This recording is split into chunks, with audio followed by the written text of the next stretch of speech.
In Surah 15, verse 9 of the Quran, Allah proclaims, "We have, without doubt, sent down the message, and we will assuredly guard it." Muslims often interpret this verse as a divine promise that the text of the Quran would be perfectly preserved, down to the smallest detail. And Muslims in general are convinced that this promise has been kept. They believe that the Quran has never undergone any change of any kind.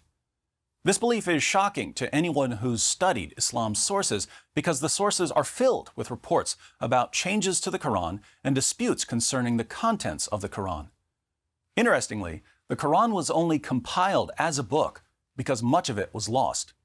Shortly after Muhammad's death, the first caliph, Abu Bakr, needed to suppress a rebellion, and he sent many of Islam's most trusted Quran reciters into battle. Many of these reciters died, and Muslim sources such as Ibn Abi Dawud's Kitab al-Masahif tell us that portions of the Quran were forever lost because so many Quran reciters were killed. Abu Bakr decided that in order to prevent more of the Quran from being lost, the Muslim community needed a written copy. So he had a man named Zayd ibn Thabit collect what was left of the Quran. Entire chapters were missing from Zayd's Quran. In Sahih Muslim, Abu Musa tells the Quran reciters of Basra that the Muslim community had forgotten 2 chapters of the Quran through sheer laziness. One of the chapters was as long as Surah 9. In Abu Ubaid's Kitab Fada'il al-Quran, Aisha says that more than 2/3 of Surah 33 was lost.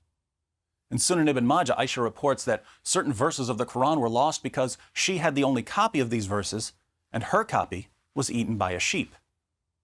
By the time of Uthman's reign as third caliph, there were so many differences in the way Muslims were reciting the Quran, Uthman decided to take action.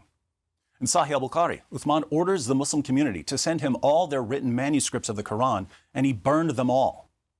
Then he issued a new written version for Muslims to recite. Not all Muslims approved of the new Quran. Indeed, some of Muhammad's top Quran reciters rejected Uthman's edition of the Quran. In Sahih al-Bukhari, Muhammad told his followers to learn the recitation of the Quran from 4 people. 2 of the 4 people on Muhammad's list were Abdullah ibn Masud and Ubay ibn Ka'b. Ibn Masud claimed that the Quran should only have 111 surahs. He claimed that Surah 1, Surah 113, and Surah 114 were just Muslim prayers and that they shouldn't have been included in the Quran.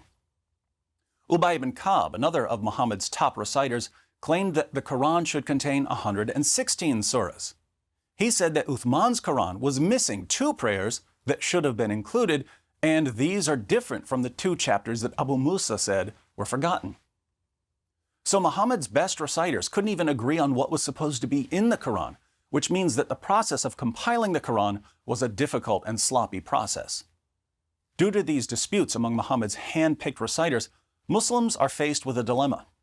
If Muslims say that the Quran we have today has been perfectly preserved, they must say that Muhammad was horrible at choosing scholars since he selected men who disagreed with today's texts. If, on the other hand, Muslims say that their prophet would know whom to pick regarding Islam's holiest book, they must conclude that the Quran we have today is flawed. Anyone who reads the Muslim sources can know that the Quran has changed significantly over the years.